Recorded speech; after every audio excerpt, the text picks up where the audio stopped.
Subscribe to our YouTube channel and press the bell icon to get the latest updates.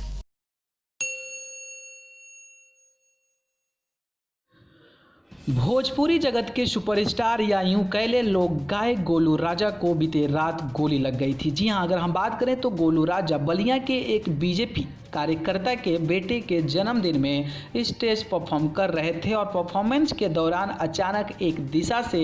आई 2 गोली उनके हाथ और सीने में लग गई, जिसके बाद से गोलू राजा स्टेज से गिर गए। उसके बाद उनकी स्थिति गंभीर बताई जा रही थी। आनन फानन में लोग जो है उनको उठाकर आसपास के अस्पताल यानी कि मऊ के अस्पताल में ले गए, लेकिन वहां पर चिकित्सा व्यवस्था बेहतर ना होने के चलते उनके सहयोगियों ने तत्काल जो है बक्सर रेफर कर दिया। बक्सर जाने के बाद वहां पर कुछ देर तक इलाज चला, लेकिन स्थिति काबू में नहीं होने के बाद बक्सर के जो हॉस्पिटल के डॉक्टर थे वो कहीं ना कहीं गोलू राजा को बनारस रेफर कर दिए, जिसके बाद से गोलू राजा को बनारस ले जाया गया। बनारस ले जाए जाने के बाद गोलू राजा का इलाज चल रहा है और वहां पर ऐसा कहा जा रहा है कि स्थिति पहले से अच्छी है और बेहतर बनी हुई है, जिसके बाद वहां पर चेक किया गया, एक्सरे किया गया और फिर गोली को निकाल लिया गया है। ऐसा कहा जा रहा है कि गोलू राजा की स्थिति पहले की तुलना में अब काफ़ी ज़्यादा बेहतर है और गोलू राजा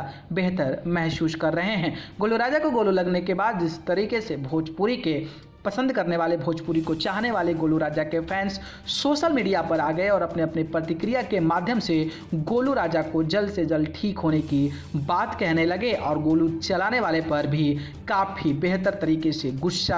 अंदाज में नज़र आया। हालांकि अगर हम बात करें तो गोलू राजा का अस्पताल में इलाज चल रहा है और वो बेहतर महसूस कर रहे हैं। इसके बाद से भोजपुरी के कई सारे सुपरस्टार भी गोलू राजा के समर्थन में उतरे। वहीं अगर हम बात करें तो गोलू राजा के समर्थन में अरविंद अकेला उर्फ कल्लू ने भी एक पोस्ट किया और उन्होंने जल्द से जल्द गोलू राजा को ठीक होने की बात कही। वहीं अगर हम बात करें तो बिग बॉस टॉप 3 के कॉन्टेस्टेंट रहे दीपक ठाकुर ने भी गोलू राजा के लिए एक पोस्ट किया है और उसमें लिखा है कि हमारे भाई को गोली लग गई है और उम्मीद करते हैं कि वो जल्द से जल्द ठीक होंगे और फिर लोगों के बीच आकर लोगों को मनोरंजन करेंगे। तो कहीं ना कहीं एक ऐसी घटना है जो कि पूरे भोजपुरी इंडस्ट्री को झकझोर देती है और ये भी इससे अनुमानतः पता लगता है कि भोजपुरी इंडस्ट्री के जो गायक हैं वो कहीं ना कहीं किसी मंच पर असुरक्षित हैं और उसके लिए कोई एक पॉलिसी, एक तहत सरकार बनाए जिसके चलते ऐसे लोगों को, ऐसे जो अपमानजनक लोग हैं उनको इस प्रकार के शो में घुसने ना दिया जाए और इस प्रकार के हथियारों के साथ वहां पर ना घुसने जाए,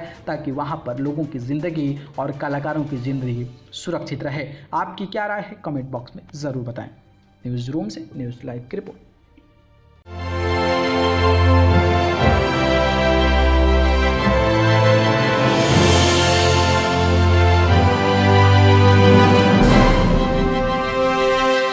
Subscribe to our YouTube channel and press the bell icon to get the latest updates.